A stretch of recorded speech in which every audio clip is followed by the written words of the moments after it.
नमस्कार, मैं हूं आपके साथ अशोक वर्मा। आप देख रहे हैं टीवी 20 न्यूज। कोरोना का संक्रमण दिन प्रतिदिन तेजी से अपने पांव फैला रहा है और मौतों का सिलसिला भी बढ़ता जा रहा है। ऐसे में आप कोविड-19 के नियमों का पालन करें और सुरक्षित रहें। अब शुरुआत करते हैं खबरों का सिलसिला। आज पूरे दिन माननीय सर्वोच्च न्यायालय की कोरोना महामारी के संबंध में डॉक्टर एपी सिंह द्वारा दायर याचिका, जिनमें याचिकाकर्ता Kishor Singh Bhadauria, advocate Madhya Pradesh, Shambhu Sharan Kumar, Mahatma Hazarilal memorial trust Anna Hazare आज पर मैराथन सुनवाई माननीय justice D Y Chandrachud, justice L Nageshwar Rao एवं जस्टिस रविंद्र भट्ट की 3 सदस्यीय खंडपीठ ने महत्वपूर्ण सुनवाई की। सुनवाई में सभी राज्यों के एडवोकेट जनरल शामिल हुए एवं भारत सरकार की तरफ से सॉलिसिटर जनरल श्री तुषार मेहता ने बताया कि केंद्र सरकार सभी राज्यों से वर्चुअल कंट्रोल रूम के माध्यम से वास्तविक तथ्यों के आधार पर राज्यों के चीफ सेक्रेटरी एवं नोडल ऑफिसर के द्वारा कोरोना महामारी के नियंत्रण तथा इलाज के लिए केंद्र सरकार कड़े से कड़े कदम उठा रही है। उन्होंने कहा कि यद्यपि दिल्ली सरकार कई मामलों में केंद्र का सहयोग नहीं कर रही है, इस पर 3 सदस्यीय खंडपीठ ने दिल्ली सरकार के वकील को इस संबंध में केंद्र सरकार को शीघ्र अवगत कराने का आदेश दिया और कहा कि राजनीति चुनाव के समय तक तो ठीक है, लेकिन यदि जीवन बचाने के समय में राजनीति होगी तो यह पूरी तरह से गलत है। राजनीति जीवन से ऊपर नहीं हो सकती। और ख्यात वकील डॉक्टर एपी सिंह द्वारा ऑक्सीजन के विषय में उठाए गए सवाल पर केंद्र सरकार के आज सॉलिसिटर जनरल तुषार मेहता ने कहा कि ऑक्सीजन टैंकर बढ़ाए जा रहे हैं और ऑक्सीजन आयात भी बहुत तेजी के साथ किया जा रहा है तथा लिक्विड ऑक्सीजन की उत्पादन क्षमता भी विगत 3 सप्ताह में काफी बढ़ाई गई है।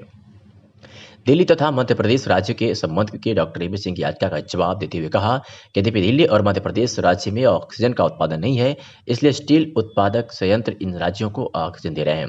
वकील डॉक्टर एपी सिंह ने इसके लिए सुप्रीम कोर्ट की निगरानी में एक कमेटी के गठित करने की मांग रखी।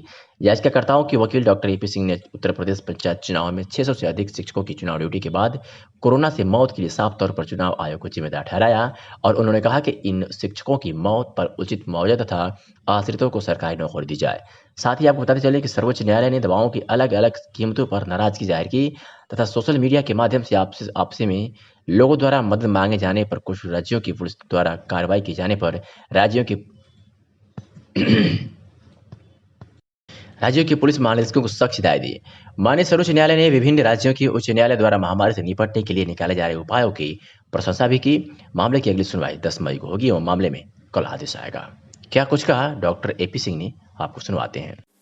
आज माननीय सर्वोच्च न्यायालय में कोविड कोरोना महामारी को लेके बहुत मैराथन सुनवाई हुई, जिसको honourable justice D Y Chandrachud ji के नेतृत्व में honourable justice L Nageshwar Rao, honourable justice Ravindra Bhat ji सुना। पूरे दिन आज उस पर सुनवाई हुई, जिसमें सबसे पहले इसी बात पर चर्चा हुई जो लाइफ सेविंग इंजेक्शन है और जिस तरह से पब्लिक हेल्थ इमरजेंसी अन्य देशों में नीति अपनाई गई, जर्मनी, फ्रांस, ब्राजील में उसको नेशनल इमरजेंसी के रूप में माना गया, तो उस पर बात हुई। वैक्सीन मैन्युफैक्चरिंग के डाटा दिए गए, बल्क लेवल पर मैन्युफैक्चरिंग ड्रग्स प्राइस कंसर्न के प्राइस कंट्रोल करने के लिए उसमें सुझाव दिए गए और solicitor general of India Tushar Mehta ji ने साफ तौर पर कहा कि गवर्नमेंट सभी सजेशन जो भी दिए जा रहे हैं उनको मान रही है और गवर्नमेंट सभी महत्वपूर्ण उपाय इस महामारी से निपटने के लिए कर रही है।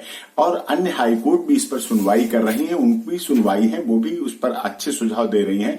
बातें आई रियलिस्टिक असेसमेंट की, वर्चुअल कंट्रोल रूम बने हुए स्टेट के और उसमें सभी से संपर्क, चीफ सेक्रेटरी ऑफ स्टेट के नोडल ऑफिसर बनाए गए, उनसे भी संपर्क है और इनोवेटिव आइडियाज भी आ रहे हैं, उन पर भी चर्चा हो रही है। ऑक्सीजन टैंकर की कैपेसिटी भी बढ़ाई जा रही है, ऑक्सीजन इंपोर्ट भी किया जा रहा है और ऑक्सीजन की रिक्वेस्ट क्योंकि बढ़ती है, जो रिक्वेस्ट है वो कोरोना के एक्टिव केसों के आधार पर बढ़ती है। Drug control general of India भी उसमें पार्टिसिपेट कर रहे हैं।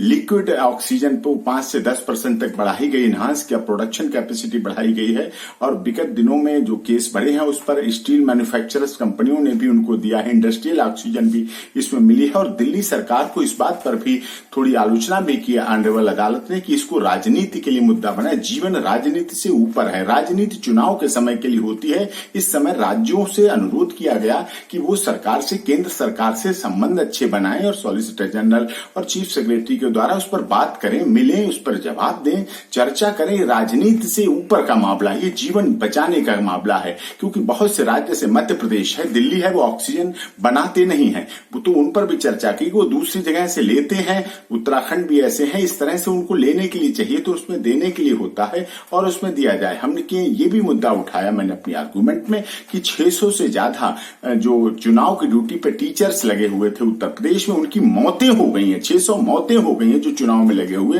तो ऐसे इलेक्शन के समय जो 2 मई को काउंटिंग होगी, बहुत आवश्यक काउंटिंग होगी, उसमें लोग पहुंचेंगे पूरे देश में, वेस्ट बंगाल, तमिलनाडु, उत्तर प्रदेश के पंचायत चुनाव में, उस पर भी रोक लगाई जाए, उसके लिए कुछ गाइडलाइंस जारी की जाए जिससे लोगों की जान बच सके। ये महत्वपूर्ण है।